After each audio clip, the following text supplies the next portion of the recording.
चलिए दोबारा शुरू कीजिए आप लोग। भारत माता की जय, भारत माता की जय, भारत माता की जय। Thank you sir. भारत माता की जय। हर हमें एनर्जी मिलता है, उसको शक्ति मिलता है, इसीलिए भारत माता की जय बोला जाएगा। यहाँ पे छोटे छोटे बच्चे होगा, यहाँ पे उनको गलत शिक्षा नहीं देना है, इसलिए हर हमेशा भारत माता को ऊंची आवाज में 3 बार बोला जाता है। यहाँ पे मैं अभी आप लोगों को ये जो है गैलरी बना हुआ है, Kargil and Siachen gallery. Kargil and Siachen gallery में मैं आप लोगों को हार्दिक स्वागत करता हूँ। आप लोग को यहाँ पे आप लोग के पीछे मेरे सामने जितना भी छोटे छोटे गैलरी बना हुआ है, पूरे को पूरा सियाचिन ग्लेशियर के ऊपर एक जवान कैसे सरवाइव करता है, वहां का टेम्परेचर -50 से -60 टेम्परेचर में जाता है। एक जवान एक दिन के लिए नहीं जाता है, कम से कम 5-6 महीने के लिए जाता है। वहां का उनका खाना पीना क्या होगा, रहन सहन क्या होगा, बाद में मैं आप लोग को ब्रीफिंग करूंगा। मेरे पीछे जितना भी बोर्ड के जरिए आप लोग को दिखाई दे रहा है, ये पूरे का पूरा कारगिल वार के बारे में हर एक चीज लिखा हुआ है। आप लोग पढ़ सकते हैं, फोटो ले सकते हैं, बाद में आप लोग देख लेना। मेरे भाई उस शो केस के अंदर जितना भी वेपन पड़ा हुआ है, पूरे का पूरा कैप्चर है।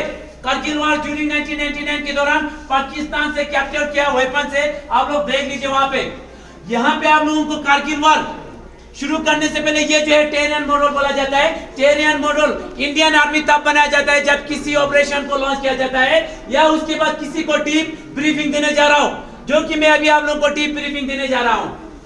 इस टेरियन मॉडल के अंदर जितना भी रेड लाइन में आप लोगों को दिखाई दे रहा है, ये रोड है, कोई कच्चे रोड कोई पक्के रोड। इसके अंदर जितना भी ब्लू लाइन में आप लोगों को दिखाई दे रहा है, ये रिवर है, कोई छोटे रिवर कोई बड़े रिवर। चाइनीज से 2 बड़े रिवर इंडिया की ओर बह रहा है, जिसका नाम है इंडस रिवर और दूसरा है शिंगू रिवर। उसके बाद पाकिस्तान से एक रिवर इंडिया की ओर बह रहा है, जिसका नाम है शीगरा रिवर, आपके सामने ठीक। उसके बाद इस मॉडल के अंदर कुछ लेटर, कुछ गांवों का नाम रेड लेटर में लिखा हुआ है, गुलतारी, गोंड, मटियाल, बिचौत एंड मरोल। ये पीओके है। क्या है? ये आवाज नहीं आ रहा मुझे। क्या है पीओके? क्या होता है पीओके? पाकिस्तान ऑक्युपाइड कश्मीर, जो कि पाकिस्तान वाले बोलते हैं आजाद कश्मीर। उसके बाद जितना भी हेरोइन मेरे और इंडिकेट कर रहा है, ये एलओसी है। क्या है? एलओसी। एलओसी क्या होता है? एलएसी क्या होता है? यहाँ पे जोर चाहिए मुझे। Line of control, line of actual control, ये आप लोगों को मैंने पूरा बताया। यहाँ ध्यान के साथ ध्यान से सुन लेना आप लोग।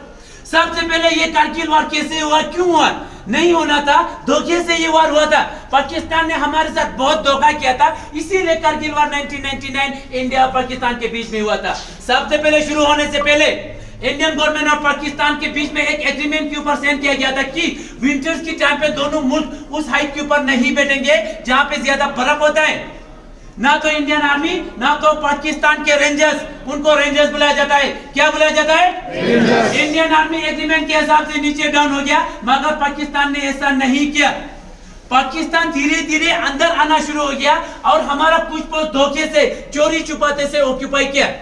वो कौन सा पोस्ट है?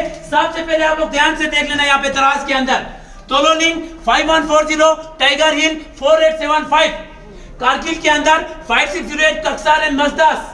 लास्ट में आता है बटालिक के अंदर जुबर हाइट, मुंटू डालू, खालूबर पोस्ट एंड यलदौर।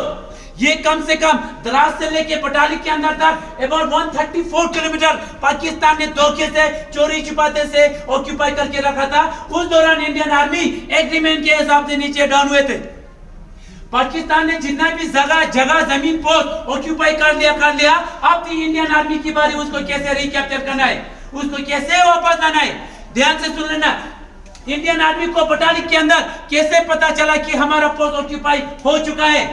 बटालिक के अंदर एक चढ़वाहा था, भेड़ बकरी चढ़ाने वाला लद्दाखी सिविलियन, जिसका नाम था ताशी नमग्याल। क्या था? ताशी नमग्याल। आवाज कम आ रहा है। ताशी नमग्याल।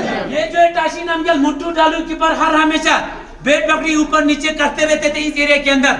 एक दिन मुंटू डालू के ऊपर ताशी नमग्याल ने एक हरकत को देखा, वहां पे एक एक्टिविटीज को देखा, वहां पे कुछ लोग हरकत कर रहे थे। पहले उसने देखा वहां पे इंडियन आर्मी है कि पाकिस्तान आर्मी है। वहां पे उसने देखा लंबे चौड़े पठानी सूट में 8 से 10 बंदा पत्थर से बंकर बना रहा था। वहां पे उनको कंफर्म हुआ कि ये इंडियन आर्मी नहीं है, ये पाकिस्तान आर्मी है। इसीलिए फटाफट नीचे आके इंडियन आर्मी को इंफॉर्मेशन दिया जाता है, सर मुंटू डालू के ऊपर कुछ एक्टिविटीज हो रहा है, आप लोग जाके देख लेना बोल के। इंडियन आर्मी फटाफट एक्टिवेट हो जाता है। एक्टिवेट होने के बाद एक पेट्रोलिंग तैयार किया जाता है। उस पेट्रोलिंग कमांडर का नाम था कैप्टन सौरभ कालिया। क्या था? सौरभ कालिया। मैंने बोला captain Saurabh Kalia. Captain Saurabh Kalia. Captain Saurabh Kalia के साथ 5 जवान पेट्रोलिंग के लिए भेजा तो जाता है, वहां से एक भी वापस नहीं आता है, पूरे का पूरा वहां पे शहीद हो जाता है। इसीलिए फटाफट इंडियन आर्मी यहाँ पे ऑपरेशन लॉन्च किया गया। उस ऑपरेशन का नाम है ऑपरेशन सफेद सागर। क्या है? सफेद सफेद सागर सागर। इसलिए नाम दिया गया क्योंकि ज्यादा हाइट होने के कारण इंडियन आर्मी और इंडियन एयरफोर्स दोनों मिलकर उस ऑपरेशन को सक्सेसफुल बनाते हैं। ऑपरेशन तो सक्सेसफुल हो गया, मगर खालूबर 4812 के ऊपर हमारे 111 गोरखा राफेल का कैप्टन मनोज कुमार पांडे बहादुरी के साथ लड़ते लड़ते इस देश के लिए शहीद हो गया। उनकी वीरता को देखे भारत सरकार ने उनको सबसे पहले वहां पे परमवीर चक्र से सम्मानित किया जाता है। नेक्स्ट में आता है द्रास के अंदर। द्रास के अंदर तोलोलिंग लिखा हुआ है यहाँ पे। ये जो है तोलोलिंग मेन था। क्या मेन था? तोलोलिंग मेन था। तोलोलिंग मेन किस लिए था? क्योंकि श्रीनगर से आते समय जुजीला, द्रास होके कारगिल से आते हैं ये जो रेड लाइन यहाँ से आके लेह लद्दाख तक ये हमारा NH1 है, नेशनल हाईवे बोलते हैं। इसीलिए ये तोलोलिंग के नीचे से आता है, पाकिस्तान के निगरानी में था। अगर आजम साहब से पहले तोलोलिंग को रिकैप्चर नहीं करते तो यहाँ पे कौन होते? पाकिस्तान। ऐसा होने देते नहीं। ऐसा ना हो। यहाँ पे एक ऑपरेशन लॉन्च किया गया। उस ऑपरेशन का नाम है ऑपरेशन विजय।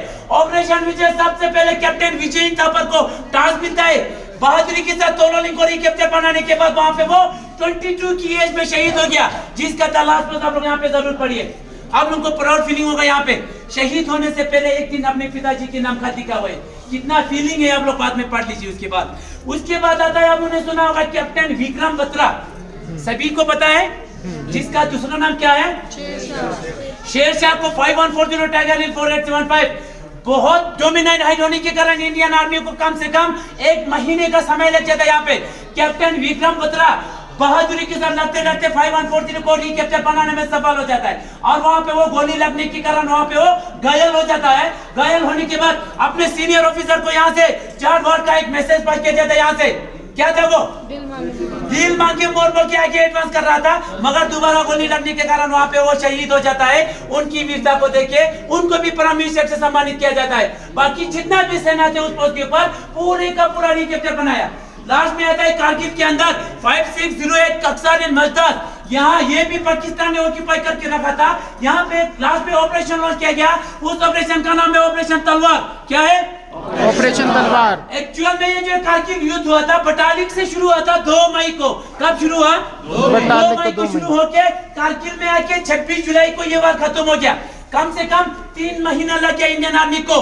पाकिस्तान ने जितना भी जगह जमीन पोस्ट ऑक्यूपाई करके रखा था, इंडियन आर्मी ने 3 महीने के अंदर पूरे का पूरा कैप्चर किया, रिकैप्चर किया। पाकिस्तान को यहाँ से एक भी टुकड़ा लेके जाने नहीं दिया। इसीलिए हर साल 26 जुलाई को कारगिल विजय दिवस मनाते हैं। और इस दौरान इस देश की सुरक्षा करते करते उन माओं का इन 3 महीने के अंदर 527 जवान इस देश के लिए शहीद हुए। Thank you. जय हिंद।